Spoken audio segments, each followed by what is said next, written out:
স্বাগত নিউজ 24 দিনের সংবাদে আপনাদের সাথে আছি আমি আকাশ এহসান। দেখছিলেন সংবাদ শিরোনাম। শুরুতেই নারায়ণগঞ্জ সিটি নির্বাচনের খবর। নারায়ণগঞ্জ সিটি নির্বাচনে চলছে শেষ সময়ের প্রচারণা। তফসিল অনুযায়ী 16 জানুয়ারি নির্ধারিত হবে এই ভোটে কে বিজয়ী হচ্ছেন। আগামীকাল শেষ হচ্ছে প্রচারণাও। সকাল থেকে নারায়ণগঞ্জে বিভিন্ন স্থানে প্রচারণা চালাচ্ছেন নৌকার প্রার্থী সেলিন হায়াত আইভী ও হাতিমার্কা নিয়ে নির্বাচনে অংশ নেয়া তৈমুর আলম খন্দকার। এ সময় নগরবাসীর কাছে দোয়া চাওয়ার পাশাপাশি তৈমুর অভিযোগ করেন প্রশাসন ও পুলিশ নির্বাচনের পরিবেশ নষ্ট করছে। আর আইভীর আশা 16 জানুয়ারি নির্বাচনে নৌকার বিজয় সুনিশ্চিত।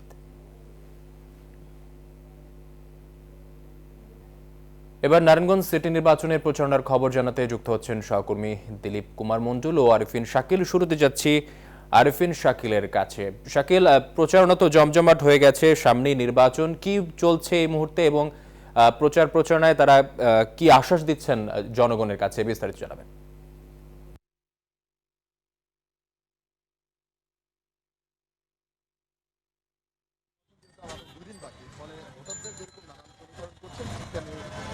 যারা প্রার্থী রয়েছেন তারা নানান হিসেব করছে এবং হিসেবে করার কারণে নগরীর বিভিন্ন ওয়ার্ডে মূলত এখন হাতিমার্কার যে প্রতীক তৈমুর আলম খন্দকার তিনি নির্বাচনী প্রচার চালাচ্ছেন এবং সেই সঙ্গে 18 থেকে 19 নম্বর ওয়ার্ডে সেলিন হায়াত আইভী নৌকার জন্য তিনি ভোট চাচ্ছেন এবং যে যার মতো করে আসলে নির্বাচনী যে হিসেব সেই হিসেব কষেই ভোটারদের দুয়ারে দুয়ারে যাচ্ছেন এবং ভোট প্রার্থনা করছেন। আর ভোটাররাও নানান সমীকরণ করছেন, কারণ কাকে ভোট দিলে নগরীর উন্নয়ন হবে, কাকে ভোট দিলে নগরীর পরিবর্তন হবে, সেই হিসেবে আসলে সাধারণ মানুষ আমরা যতজনের সাথে কথা বলেছি তারা বলছেন তারা চেষ্টা করছেন যে নগরীর জন্য যোগ্য ব্যক্তিকে তারা নির্বাচিত করার। আপনি জানেন প্রায় 5.25 লাখ ভোটার রয়েছেন এবং তার মধ্যে অর্ধেক ভোটার প্রায় 49 ভাগ ভোটার এখানকার নারী ভোটার এবং 8% নতুন ভোটার।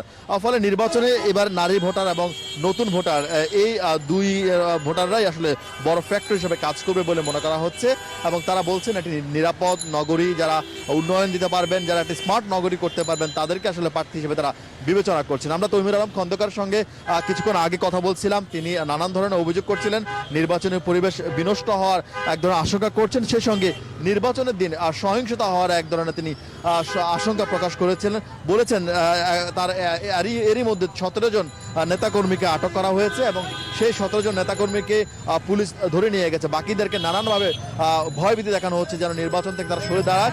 আমরা এই বিষয় নিয়ে নৌকার যিনি প্রার্থী রয়েছেন সেলিন হায়াত আইভী, তার সঙ্গে আমরা কথা বলেছিলাম। তিনি যদিও সেই অভিযোগকে আসলে অস্বীকার করছেন, তিনি বলছেন এগুলো নির্বাচনী কৌশল, সেই সঙ্গে নির্বাচনী পরিবেশ সুষ্ঠু রয়েছে এবং নিরপেক্ষ রয়েছে বলে তিনি দাবি করেছেন। আমরা তৈমুর আলম খন্দকার এখন মূলত তার যে প্রচার ছিল সেই প্রচারে এখন বিরতি দিয়েছেন, যেহেতু নামাজের বিরতি রয়েছে, সেই নামাজের বিরতির পর আবারও বিকেল নাগাদ তিনি নির্বাচনী যে তার 12 এবং 13, 14, 15 নম্বর এইসব ওয়ার্ডগুলোতে তিনি তার প্রচার চালাবেন এবং সেখানে ভোটারদের কাছে তিনি বলার চেষ্টা করছেন তিনি যদি নির্বাচিত হতে পারেন যে রুটিন ওয়ার্ক উন্নয়ন হয়েছে সেই উন্নয়নের বদলে তিনি একটি সামগ্রিক উন্নয়ন দিবেন। সেই সঙ্গে যে নতুন করে যে কর বসানো হয়েছে, অতিরিক্ত বাসাবাড়ির কর বসানো হয়েছে, তিনি যদি নির্বাচিত হতে পারেন সেই কর মৌকুব করা হবে বলে তিনি জনগণের কাছে প্রতিশ্রুতি দিচ্ছেন। মূলত নির্বাচনে জমজমাট এই নির্বাচনী প্রচারের এ ছিল সবশেষ খবর। আকাশ। দিলীপ, আপনার কাছ থেকে জানতে চাচ্ছি কেমন দেখছেন নারায়ণগঞ্জ সিটি নির্বাচনের বা পরিস্থিতি, প্রচারণা কেমন চালাচ্ছেন এবং প্রার্থীরা কি আশ্বাস দিচ্ছেন জনগণকে, বিস্তারিত জানাবেন।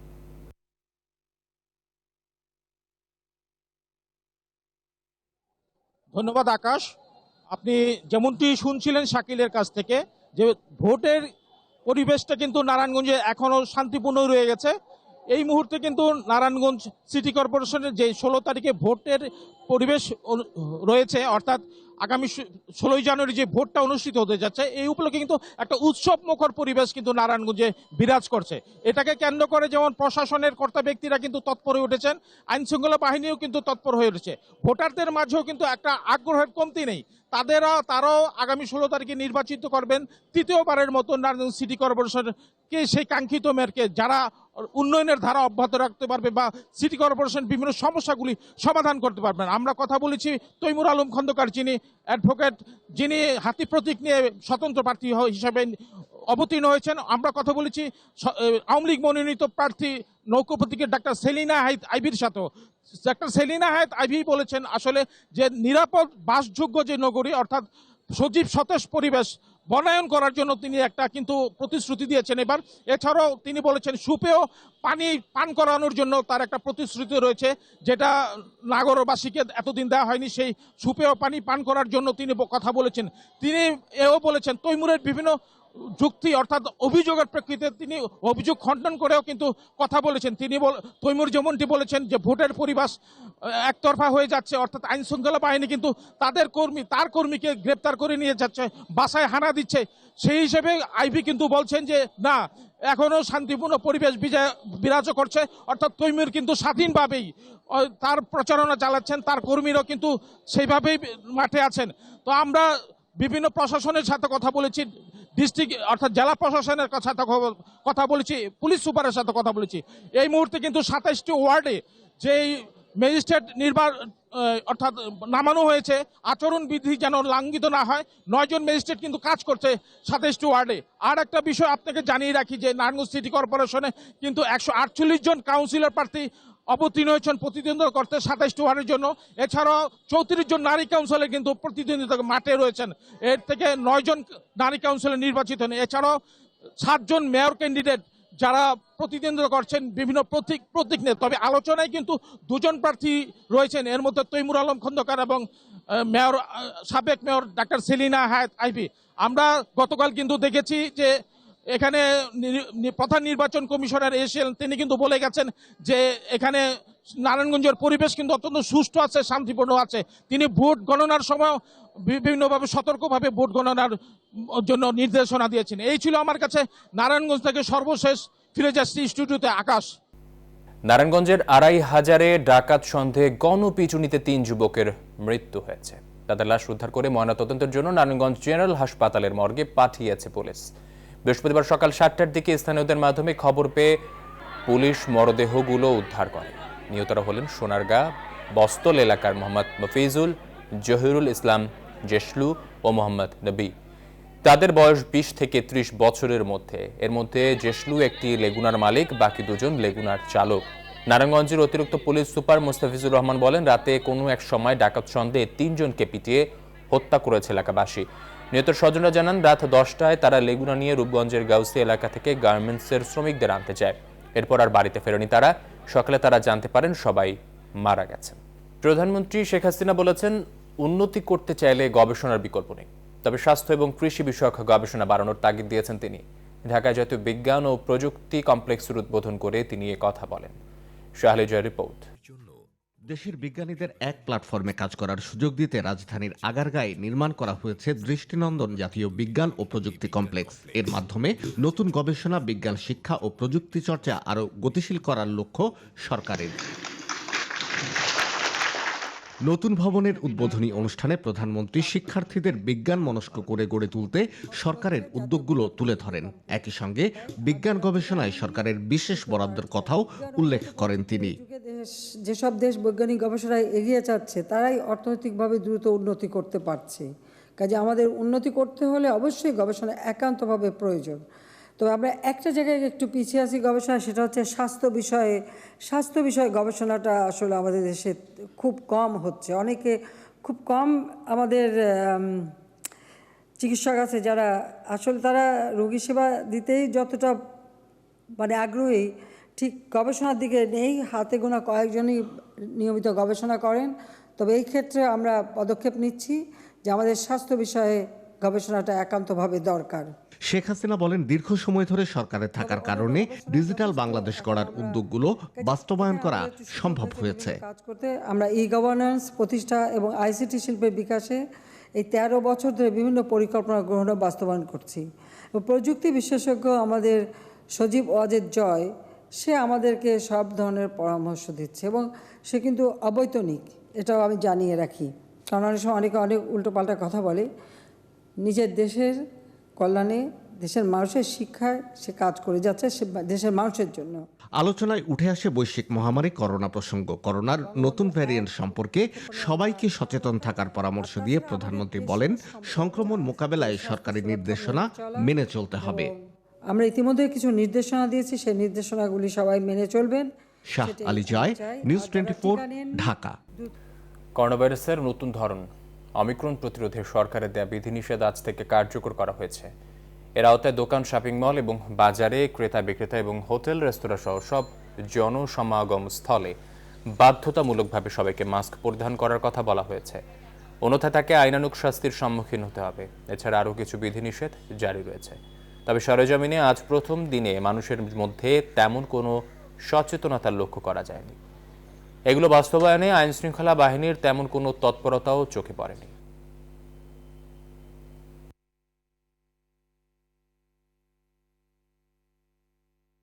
টিকা সনদ দেখাতে হবে, এটা সম্বন্ধে আমরা তো কোনো পাইনি এখনো। টিকা সনদ যদি সরকার দেখাতে বলে ঠিক আছে, তাহলে আমরা সেভাবেই নিয়মকানুন মাইনা চলবো।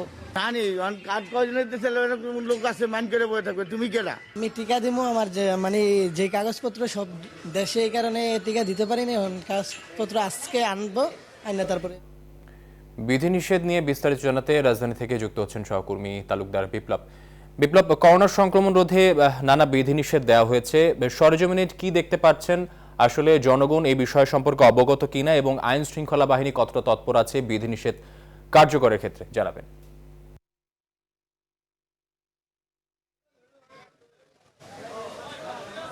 জি, আকাশ, আসলে জনগণ সচেতন বা জনগণ যে বিষয়টি আপনি বলছেন, আমি বলবো যে যেহেতু এখনকার যেই সময়, এই তথ্য প্রযুক্তির যুগ এবং ডিজিটাল এই সময়ে কিন্তু মানুষের কাছে যে খবরের যেই সংবাদ, খবর যে অংশ, এগুলো কিন্তু সহজে কিন্তু পৌঁছে যাচ্ছে। এরপরও কিন্তু আসলে মানুষের মধ্যে যে সচেতনতা কিন্তু পুরোপুরি কিন্তু তৈরি হচ্ছে না। আমরা গতবারও কিন্তু দেখেছি সরকারের বিভিন্ন রকমের উদ্যোগ, প্রচারণার পরও কিন্তু মানুষের মধ্যে কিন্তু সেভাবে কিন্তু যেই স্বাস্থ্যবিধি মানার যেই একটি আগ্রহ, সেই ইচ্ছা, সেটি কিন্তু অনেকের মধ্যে থাকছে, অনেকের মধ্যে কিন্তু সেটা কিন্তু থাকছে না। এবং এবারও কিন্তু যে 11 দফা যেই নির্দেশনা দিয়ে আসছে সরকার, সেই 11 দফা নির্দেশনার যে সরকারের যেই বিশেষ করে যে রাজধানীর যেই সব জায়গাতে জনসমাগম বেশি হয়, অর্থাৎ বাজার থেকে শুরু করে মার্কেট, বাস স্ট্যান্ড, সব জায়গাতে আমরা দেখছি সকাল থেকে যে আসলে কোথাও কিন্তু আসলে কেউ মাস্ক ব্যবহার করলেও কিন্তু অনেকেও কিন্তু করছে না, আবার অনেকে করছে কিন্তু সেটা আসলে সঠিকভাবে কিন্তু নিচ্ছে না। আমার সামনে কিন্তু একজন রয়েছেন, আসলে ওনার কাছ থেকে জানবো যে সচেতন নাগরিক হিসেবে সরকারের যে 11 দফার নির্দেশনা দিয়েছে স্বাস্থ্যবিধি মানার, এটা আমরা অনেকেই মানছি। কি মনে করছেন যে আসলে কি করা উচিত? আপনাদের পরামর্শ কি? আমার পরামর্শ হচ্ছে যে সরকার যে নির্দেশনাগুলো দিচ্ছে বা যে সংক্রমণের জন্য আর কি স্বাস্থ্যবিধি অনুযায়ী যেভাবে চলা উচিত আমাদেরকে সেইভাবেই মোতাবেক। অনেকেই মানছি। এখন যারা মানতেছি না, এখন এদের তো আর কিছু বলার নাই। সচেতনতা বোধটুকু তাদের মধ্যে থাকা উচিত। তার কারণ হচ্ছিল এই যে অমিক্রন, গতকালকেও আমি দেখলাম সারা বিশ্বে আপনার 8,000 মতো মারা গেছে করোনা সারা বিশ্বে। পরশুদিন গেছে 5,000। তো ছড়ায় যাচ্ছে, আমাদের মানতে হবে একটু কথা। যাই হোক আকাশ, আমি একটু তথ্য দিয়ে শেষ করবো, সেটি হলো যে প্রশাসনের পক্ষ থেকে কিন্তু আজকে থেকে কিন্তু বিভিন্ন জায়গায় মোবাইল কোর্ট পরিচালনা করার কথা থাকলো। আসলে আমরা সকাল থেকে বিভিন্ন এলাকা ঘুরে কিন্তু তেমন কোনো কার্যকরী কোনো পদক্ষেপ কিন্তু আমরা দেখতে পাইনি। তবে সাধারণ যারা সচেতন নাগরিক রয়েছে তাদের পক্ষ থেকে এই সরকারের এই উদ্যোগটি যাতে বাস্তবায়ন হয় সে ব্যাপারে প্রয়োজনীয় পদক্ষেপ নিতে সংশ্লিষ্টদের প্রতি তারা অনুরোধ জানিয়েছেন। তো এই ছিল আমার কাছ থেকে সর্বশেষ। আকাশ। বিপ্লব, আপনাকে ধন্যবাদ। দর্শক, মিরপুর থেকে যুক্ত ছিলেন সহকর্মী তালুকদার বিপ্লব, জানাচ্ছিলেন বিধি নিষেধ সম্পর্কে বিস্তারিত, মানুষ কতটা মানছে এবং সরেজমিনে প্রশাসন কতটা তৎপর আছে সে ব্যাপারে বিস্তারিত জানাচ্ছিলেন। করোনা প্রতিরোধে আজ থেকে বিধিনিষেধ কার্যকর হলেও অর্ধেক যাত্রী নিয়ে আগের ভাড়ায় বাস চলবে শনিবার থেকে। কিন্তু এরই মধ্যে চট্টগ্রাম বাস মালিক সমিতি ঘোষণা দিয়েছে আগের ভাড়ায় অর্ধেক যাত্রী নিয়ে তারা বাস চালাতে পারবেন না। নিউজ 24-কে দেওয়া সাক্ষাৎকারে সমিতির সভাপতি এই কথা জানান। আমাদের দাবিটা হচ্ছে, আমরা সরকারের কাছে যেহেতু এখন 48 ঘন্টা সময় আছে, এই সিদ্ধান্তটাকে রিভিউ করার জন্য আমরা অনুরোধ করব।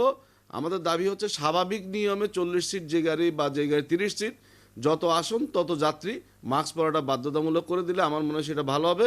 অথবা যদি একান্তই পারা না যায়, তাহলে যদি 20 সিটে বা অর্ধেক আসনে যাত্রী নিতে হয়, তাহলে আমাদের পূর্বের নিয়মে 60% ভাড়াটা বৃদ্ধি করে দিলে আমরা মোটামুটি বাঁচতে পারবো। 24 ঘন্টায় বিশ্বে আবারও হয়েছে করোনায় সর্বোচ্চ সংক্রমণের রেকর্ড। একদিন 31,99,000-এর বেশি আক্রান্ত হয়েছে বিশ্বজুড়ে। দাবানলের মতোই প্রত্যেকের কাছে পৌঁছাবে অমিক্রন, এমনটাই বলছেন মার্কিন শীর্ষ সংক্রামক রোগ বিশেষজ্ঞ। এদিকে ডেল্টার মতো ভয়াবহ না হলেও টিকা না দেয়া ব্যক্তিদের জন্য অমিক্রন বিপজ্জনক হতে পারে বলছে বিশ্ব স্বাস্থ্য সংস্থা। তবে ইউরোপীয় বিজ্ঞানীদের দাবি, দ্রুত গতিতে অমিক্রনের বিস্তার করোনা মহামারী শেষ হবার লক্ষণ। নিবির আমিনের ডেস্ক রিপোর্ট। অবিশ্বাস্য গতিতে বিশ্বে বাড়ছে করোনার অমিক্রন ভ্যারিয়েন্টের সংক্রমণ। 24 ঘন্টায় যুক্তরাষ্ট্রে 8 লাখের বেশি আক্রান্ত ও 2000-এর অধিক প্রাণহানি হয়েছে। আর এমন পরিস্থিতিতেই বুধবার মার্কিন শীর্ষ সংক্রামক রোগ বিশেষজ্ঞ অ্যান্থনি ফাউসি করোনার অমিক্রন ভ্যারিয়েন্টকে দাবানলের সাথে তুলনা করলেন। নতুন এই ধরনের শেষ পর্যন্ত যুক্তরাষ্ট্রের সবাই আক্রান্ত হবে বলে মন্তব্য করেছেন তিনি। কার্যত সবাই সংক্রমিত হতে যাচ্ছে, কিন্তু আপনি যদি ভ্যাকসিন পান আর যদি বুস্টার ডোজও নিয়ে থাকেন, তাহলে আপনার অসুস্থ হওয়ার সম্ভাবনা খুবই কম। 24 ঘন্টায় 2,41,000-এর বেশি শনাক্ত হয়েছে ভারতে। ফ্রান্সে 3,61,000-এর বেশি, যুক্তরাজ্যে 1,29,000-এর অধিক, ইতালিতে 1,96,000 এবং স্পেনে 1,79,000-এর বেশি করোনা রোগী শনাক্ত হয়েছে। বুধবার এক সম্মেলনে বিশ্ব স্বাস্থ্য সংস্থা জানিয়েছে, ডেল্টার মতো গুরুতর না হলেও ভ্যাকসিন না নেওয়া ব্যক্তিদের জন্য বিপদ ডেকে আনতে পারে অমিক্রন। সপ্তাহে প্রায় 50,000 মৃত্যু হচ্ছে। এই সংখ্যা অনেক বেশি। ভাইরাসটির সাথে বাঁচতে শেখার অর্থ এই নয় যে মৃত্যুর এই সংখ্যা আমরা মানতে পারি বা মানা উচিত। এই ভাইরাসটি অবাধভাবে বিস্তার করতে দিতে পারি না আমরা, যেখানে বিশ্বে এখনো বহু লোক টিকাবিহীন রয়েছে। এদিকে অমিক্রন ধরনটি যেভাবে দ্রুতগতিতে ছড়াচ্ছে, একে করোনা মহামারী শেষ হওয়ার লক্ষণ বলে মন্তব্য করেছেন ইউরোপীয় বিশেষজ্ঞরা। নিবির আমিন, নিউজ 24। করোনার নতুন ধরনের অমিক্রনের প্রাদুর্ভাবে সরকার যে বিধি নিষেধ জারি করেছে, এর মধ্যে দলের কর্মসূচি চলমান থাকবে কিনা তা নিয়ে শিগগিরই জানাবে বিএনপি। দুপুরে নয়াপল্টনে দলের কেন্দ্রীয় কার্যালয়ে অনুষ্ঠিত সংবাদ সম্মেলনে বিএনপির সিনিয়র যুগ্ম মহাসচিব রুহুল কবির রিজভীর তথ্য জানান। বিধিনিষেধের মধ্যে দলের কর্মসূচি চলমান থাকবে কিনা জানতে চাইলে তিনি বলেন, কর্মসূচি চলমান রয়েছে, এই কর্মসূচি চলমান থাকবে কিনা সে বিষয়ে শিগগিরই সিদ্ধান্ত জানানো হবে। বাংলাদেশের প্রতিটি মানুষ এই অনির্বাচিত স্বৈরাচার সরকারের প্রতি অতিষ্ঠ ও বিক্ষুব্ধ। এই সরকারের হাত থেকে জনগণ মুক্তি চায়, গণতন্ত্র ভোটাধিকার ফিরে পেতে চায়। দিনের সংবাদে নিচ্ছি বিরতি, সঙ্গে থাকুন। বিরতির পর আবারও স্বাগত দিনের সংবাদে। আরেক দফা মেয়াদ বাড়ছে চট্টগ্রামের সিডিএর জলাবদ্ধতার প্রকল্পে। 60% কাজ প্রায় শেষ, চলছে খাল খননের কাজ। পুরো কাজ শেষ করতে আরও 1,000 কোটি টাকা চান সিডিএ। তবে কয়েক দফা মেয়াদ বাড়ানোর পরও এখনও তেমন সুফল না পাওয়ায় হতাশ নগরবাসী। আদুল ইসলাম বাবুর ক্যামেরায় চট্টগ্রাম থেকে আরও জানাচ্ছেন নয়ন বুরাজয়। চট্টগ্রাম নগরবাসীর সবচেয়ে বড় সমস্যা জলাবদ্ধতা নিরসনে 2017 সালে প্রায় 6,000 কোটি টাকার মেগা প্রকল্প শুরু করে সিডিএ। এই প্রকল্পে 34টি খাল খনন, খাল পুনরুদ্ধার, কালভার্ট ব্রিজ নির্মাণ, কর্ণফুলী নদীর সঙ্গে সংযুক্ত 5টি খালের মুখে স্লুইস গেট নির্মাণ কাজ চলছে পুরোদমে। তবে কয়েক দফার মেয়াদ ও প্রকল্প ব্যয় বাড়ানোর পর এবার আরও 1 বছর মেয়াদ বাড়ানোর ইঙ্গিত সিডিএ। একই সাথে আরও 1,000 কোটি টাকা চান প্রকল্প কাজ পুরোপুরি শেষ করতে। সার্বিক বিবেচনায় এই প্রকল্পটার নতুন একটা ডিপিপি প্রণয়ন করে সরকারের কাছে এটা প্লেস করার আমাদের আছে আর কি, চিন্তাভাবনা আছে। এই মেগা প্রকল্পে 3 বছর পার হলেও এখনো জলাবদ্ধতা নিরসন না হওয়ায় হতাশ নগরবাসী। আমরা দেখতেছি অনেক কাজ হচ্ছে, কিন্তু জলাবদ্ধতার সুফল আমরা পাচ্ছি না। সিডিএতে যিনি আছেন উনি যেন আমাদের এই সমস্যাটা খুব ভালোভাবে মনোযোগ দিয়ে শোনেন। সিডিএর প্রধান প্রকৌশলী বলেন, মেয়াদ শেষ হলে মিলবে সুফল। দ্রুত কাজ শেষ করতে চলছে ভূমি অধিগ্রহণও। অফিসে আমাদের প্রস্তাবনাগুলো দিয়েছি এবং এগুলো যদি আমরা সরকার থেকে টাকা পেয়ে যাই সবগুলোর, তাহলে আমরা কিন্তু দ্রুত সময় জলাবদ্ধতা প্রকল্প আগামী 2 বছরের মধ্যে আমরা শেষ করে দিতে পারবো। তবে মেয়াদ আর প্রকল্প ব্যয় বাড়লেও সিটি কর্পোরেশন ও সিডিএ সমন্বয় না থাকলে এই প্রকল্পে আসবে না তেমন সুফল, বলছেন নগর পরিকল্পনাবিদ। এই দুর্ভোগ লাঘবের জন্য প্রত্যেকটা সেবা সংস্থাকে আন্তরিকভাবে এগিয়ে আসতে হবে, সমন্বয়ের জায়গাটা তৈরি করতে হবে। এই প্রকল্পটি 2020 সালে জুন মাসে সম্পন্ন হওয়ার কথা ছিল, কিন্তু বিভিন্ন সমস্যায় আগামী জুন পর্যন্ত প্রকল্পটির সময় রয়েছে। নয়ন বড়ুয়া জয়, নিউজ 24, চট্টগ্রাম। মেক্সিকোর ভোক্তা ব্যাংকিং ব্যবসা থেকে বেরিয়ে আসতে চলেছে সিটি গ্রুপ। সিটি ব্যানামেক্স নামে পরিচিত মেক্সিকোর ভোক্তা ছোট মাঝারি ব্যবসার সঙ্গে যুক্ত ব্যাংকিং কার্যক্রম মার্কিন বিনিয়োগ ব্যাংকটি গুটিয়ে নিচ্ছে বলে জানিয়েছে রয়টার্স। সংবাদ মাধ্যমটি জানায়, এর মাধ্যমে মেক্সিকোতে সংস্থাটির 2 দশকের খুচরা ব্যাংকিং ব্যবসার উপস্থিতি শেষ হতে চলছে। যুক্তরাষ্ট্রের বাইরে এটি সর্বশেষ বিদেশি ভোক্তা ব্যাংকিং ব্যবসা সিটির। মুনাফা ও শেয়ার দরে সমকক্ষদের সঙ্গে প্রতিযোগিতা করতে প্রধান নির্বাহী জেন ফ্রেজারের কৌশলের অংশ হিসেবে এই সিদ্ধান্ত নেওয়া হয়েছে ব্যাংকটির পক্ষ থেকে। 2001 সালে $1250 কোটি ব্যানামেক্সকে অধিগ্রহণ করেছিল সিটি। সে সময় এটি ছিল মেক্সিকোর সবচেয়ে বড় অধিগ্রহণের ঘটনা। 1990 দশকের অর্থনৈতিক সংকট থেকে বেরিয়ে এসে বিদেশে ব্যবসা বিস্তৃত করার কৌশলের অংশ হিসেবেই তখন পদক্ষেপটি নেওয়া হয়েছিল। সংবাদে নিচ্ছে আরও একটি বিরতির সঙ্গে থাকুন। বিরতির পর আবারও স্বাগত দিনের সংবাদে। দিনাজপুরে জানুয়ারি মাসের বৃষ্টি 6 বছর রেকর্ড ছাড়িয়েছে। বিশেষজ্ঞরা বলছেন, অসময়ের এই বৃষ্টি জলবায়ু পরিবর্তনের আভাস। পৌষের শেষে বৃষ্টি, শীত আর ঘন কুয়াশায় বিপর্যস্ত দিনাজপুর সহ দেশের উত্তর জনপদের স্বাভাবিক জনজীবন। দিনাজপুর থেকে ফকুল হাসান পলাশের রিপোর্ট, জানাচ্ছেন আফরিন আনোয়ার। দিনাজপুর সহ দেশের উত্তর জনপদে বেশ কিছুদিন থেকেই জেঁকে বসেছে শীত। ষড়ঋতুর এই দেশে শীতকালে সাধারণত বৃষ্টিপাতের দেখা না মিললেও এবার ঘটেছে উল্টো চিত্র।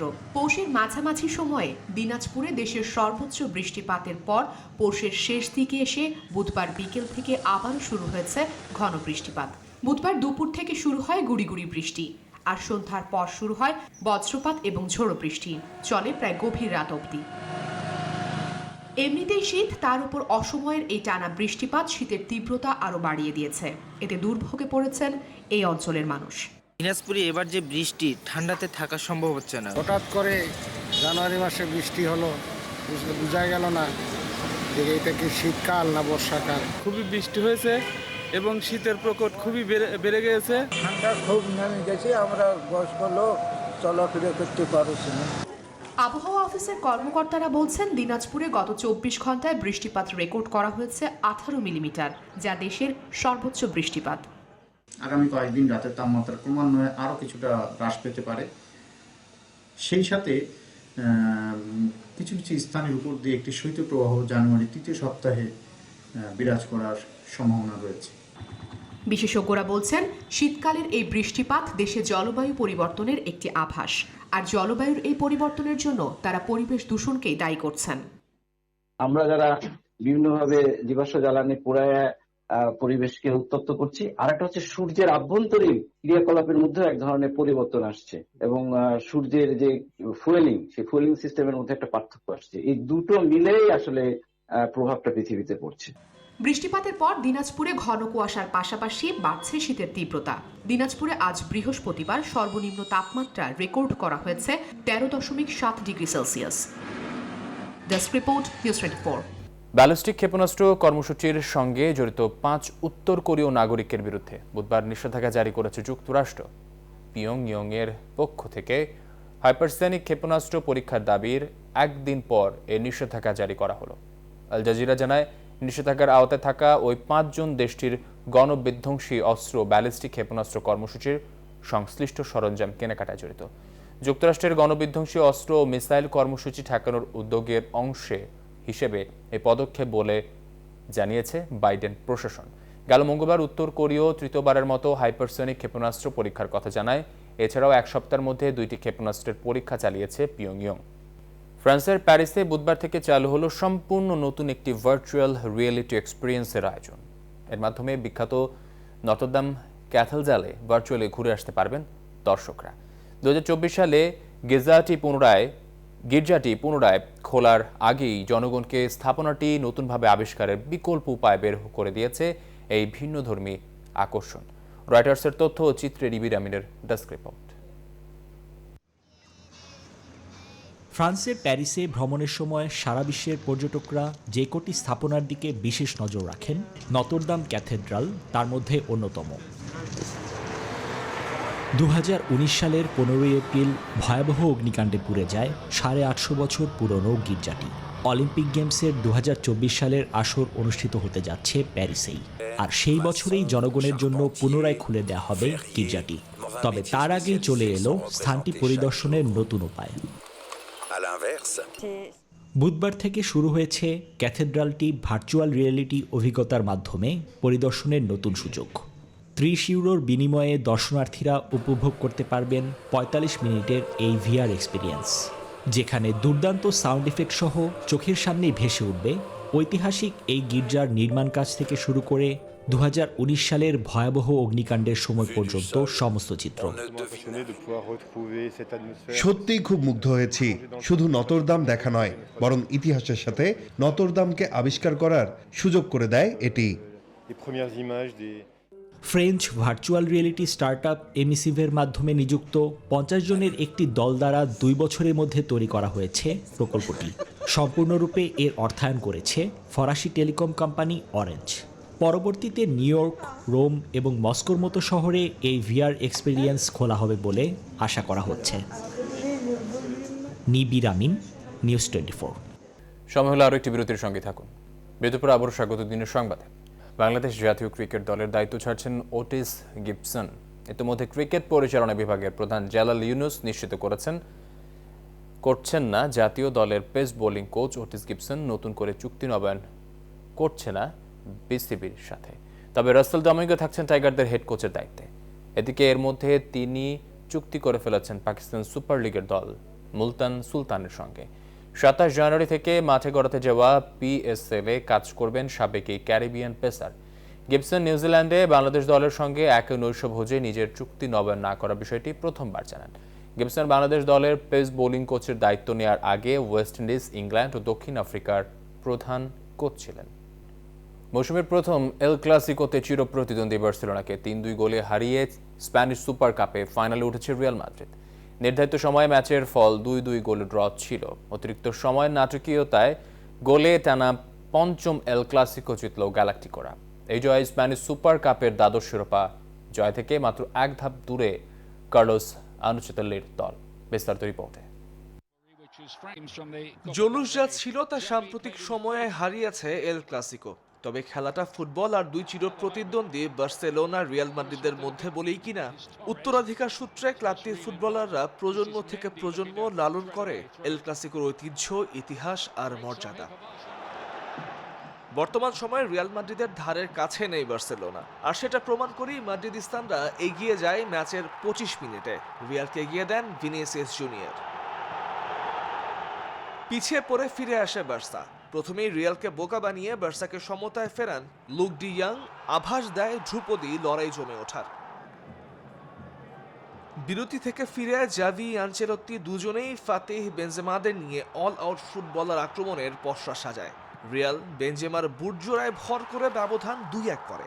ম্যাচের তখনও বাকি 18 মিনিট।